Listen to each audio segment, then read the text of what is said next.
ঘরে থাকা চাল, পটল আর চিংড়ি মাছ দিয়ে এক পাকেই বানিয়ে ফেলতে পারেন অসাধারণ টেস্টি এই রেসিপি। একবার বানিয়ে খেলে পরে মন ভরবে না, বারে বারে বানিয়ে খেতে ইচ্ছে করবে। আর বানানোটা কিন্তু একেবারেই সহজ। ঘরে থাকা সাধারণ উপকরণ দিয়ে এত টেস্টি রেসিপি যে হতে পারে তারা আপনারা কল্পনাও করতে পারবেন না। আমি এখানে 3 কাপ মতন বাসমতি চাল নিয়ে নিয়েছি একটা বড় পাত্রের ভেতর। এবার এই চালটাকে আমি ভালো করে ধুয়ে নেব। 2 থেকে 3 বার জলটা চেঞ্জ করে করে ভালো করে চালটাকে ধুয়ে নিচ্ছি। চালটা ভালো করে ধোয়া হয়ে গেছে। এবার জল দিয়ে ভিজিয়ে রাখবো 10 থেকে 15 মিনিটের জন্যে। এইবার আমি কতগুলো চিংড়ি মাছ নিয়ে নিয়েছি, আগে থেকে ধুয়ে পরিষ্কার করে নিয়েছি চিংড়ি মাছগুলোকে।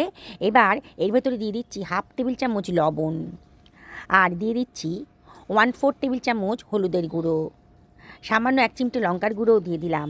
দিয়ে মশলাগুলোকে চিংড়ি মাছের গায়ে ভালো করে মাখিয়ে নিচ্ছি।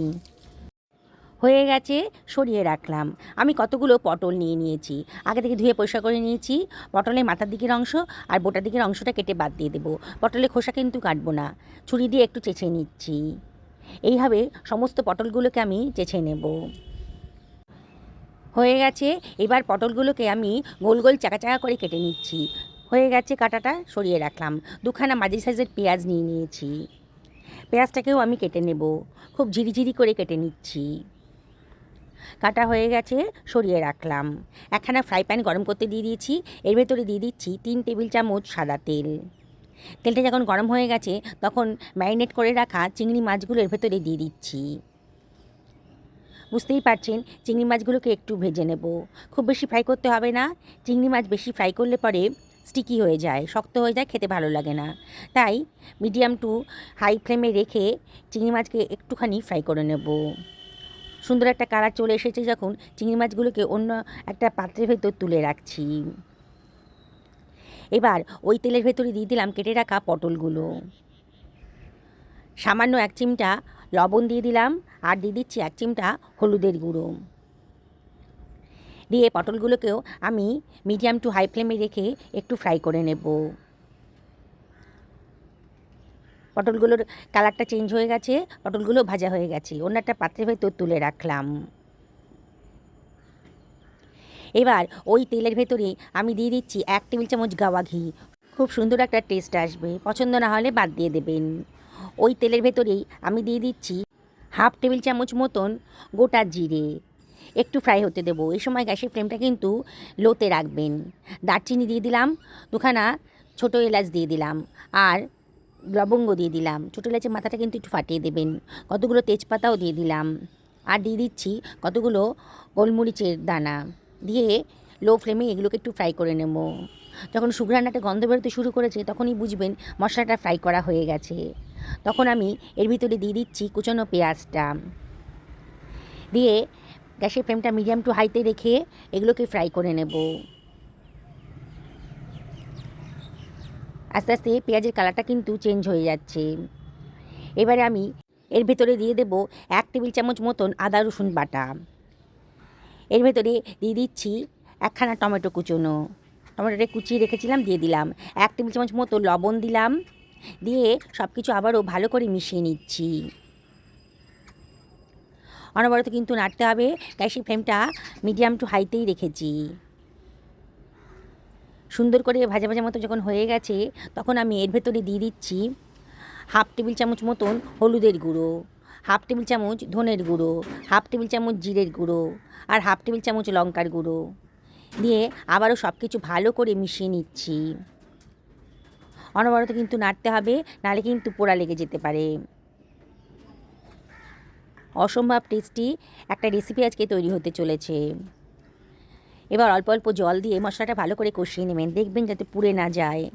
আমি এটাকে ঢাকা দিয়ে মিনিট 2-3 লো ফ্লেমে রান্না করে নেব, তাহলে মশলাটা তাড়াতাড়ি কষানো হয়ে যাবে। 2 মিনিট বাদে দেখুন মশলার গা থেকে কিন্তু তেল বেরোতে শুরু করে দিয়েছে। মশলাটা ভালো মতনই কষানো হয়ে গেছে, বোঝা যাচ্ছে। এবারে 2 টেবিল চামচ মতন টক দই আমি ফেটিয়ে রেখেছিলাম, সেটা দিয়ে দিলাম। এই সময় কিন্তু গ্যাসের ফ্লেমটা একেবারে লোতে রাখবেন, নাহলে দইটা ফেটে যেতে পারে। আবারও সব কিছু খুব ভালো করে মিশিয়ে নিলাম। মশলা গা থেকে আবারও তেল বেরোতে শুরু করে দিয়েছে, মশলাটা ভালো করে কষানো হয়ে গেছে। এবারে আমি এর ভেতরে দিয়ে দিচ্ছি জল ঝরিয়ে রাখা বাসমতি চালটা। পুরোটা দিয়ে আবারও সব কিছু খুব ভালো করে মিশিয়ে নেব। হালকা হাতে করবেন, যাতে চালগুলো ভেঙে না যায়। 1 থেকে 1.5 মিনিট এভাবে মশলার সাথে চালগুলোকে ভালো করে মিশিয়ে নেবেন। এবার আমি দিয়ে দিচ্ছি গরম জল, উষ্ণ গরম জল দিয়ে দিলাম। 3 কাপ চালের জন্যে 6 কাপ জল দিয়ে দিলাম। এই মাপটা ঠিক রাখলে পরে একেবারে ঝরঝরে রেসিপিটা বানিয়ে ফেলতে পারবেন। সব কিছু আবারও খুব ভালো করে মিশিয়ে নিলাম। এবার আমি ঢাকা দিয়ে দিচ্ছি। আমার ঢাকনার একটা হোল ছিল, সেইটা আমি একটা কাগজ দিয়ে বন্ধ করে দিলাম, যাতে পুরো ভেপারটাই রান্নার মধ্যে চলে যায়। খুব তাড়াতাড়ি রান্নাটা হয়ে যাবে। 10 মিনিট হাই ফ্লেমে রান্না করে নিলাম। 10 মিনিট বাদে ঢাকাটা তুলে আবারও হালকা হাতে একটু নাড়াচাড়া করে দিচ্ছি।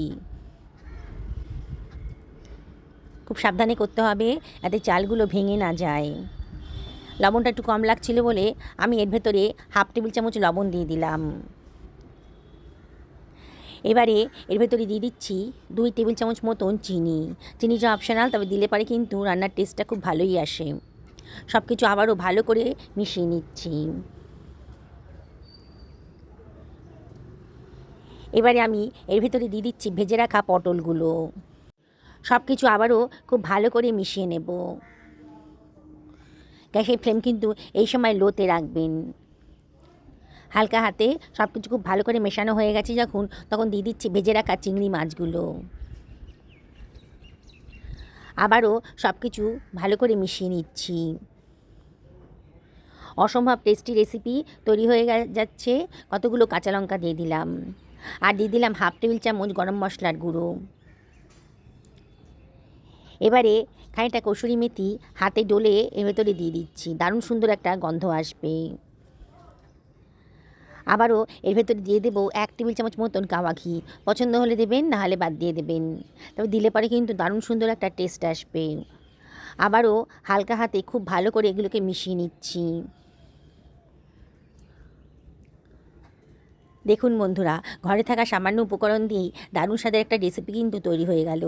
বাড়িতে তো অতিথি আসছে, কোনো চিন্তা নেই। ঘরে থাকা সামান্য জিনিস দিয়ে কিন্তু অতিথি আপ্যায়ন করতে পারবেন।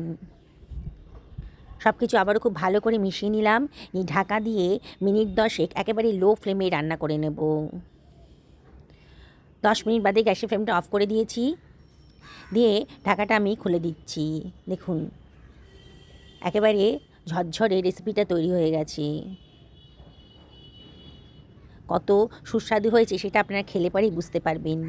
একদিন যদি বানিয়ে খান না বন্ধুরা, বললাম তো বারে বারে বানিয়ে খেতে ইচ্ছা করবে। আমি একটা সার্ভিং প্লেটে এগুলোকে সার্ভ করে দিচ্ছি।